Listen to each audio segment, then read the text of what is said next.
सरकार, भारतीय जनता पार्टी शासित केंद्र सरकार दिल्ली में राष्ट्रपति शासन लगाने वाली है।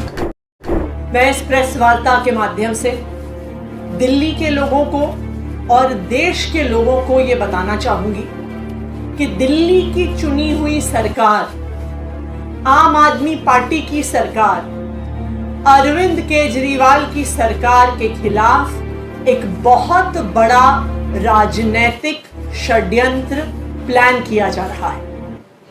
हमें विश्वसनीय सूत्रों से पता चला है कि आने वाले कुछ दिनों में केंद्र सरकार, भारतीय जनता पार्टी शासित केंद्र सरकार दिल्ली में राष्ट्रपति शासन लगाने वाली है।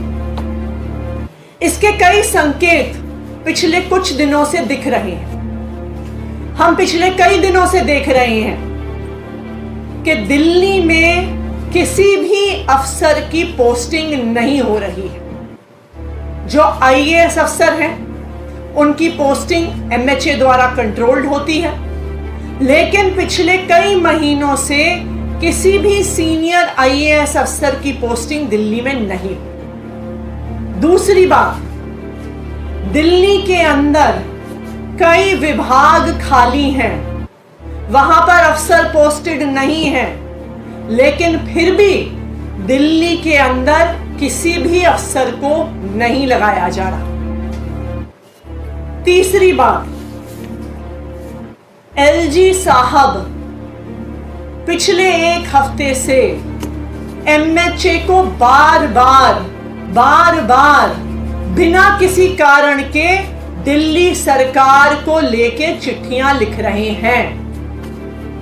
कहते हैं कि मंत्रीगण मीटिंग में नहीं आते, कहते हैं कि मुझे चर्चा करनी है, मैंने मीटिंग पे बुला रहा हूं, ये मीटिंग में नहीं आ रहे हैं। ये वही एलजी साहब हैं जो कोर्ट में खड़े होके कहते हैं कि जी ये ट्रांसफर्ड सब्जेक्ट है, मेरा इससे कोई लेना देना नहीं है।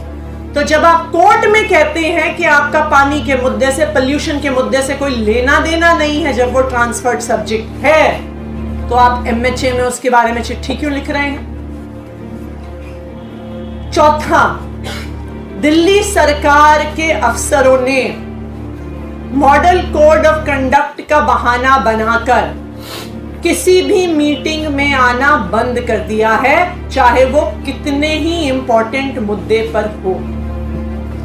आखिरी चीज, हमने देखा कि किस तरह से एक 20 साल पुराने केस को उठाकर दिल्ली के मुख्यमंत्री अरविंद केजरीवाल के निजी सचिव को बर्खास्त कर दिया।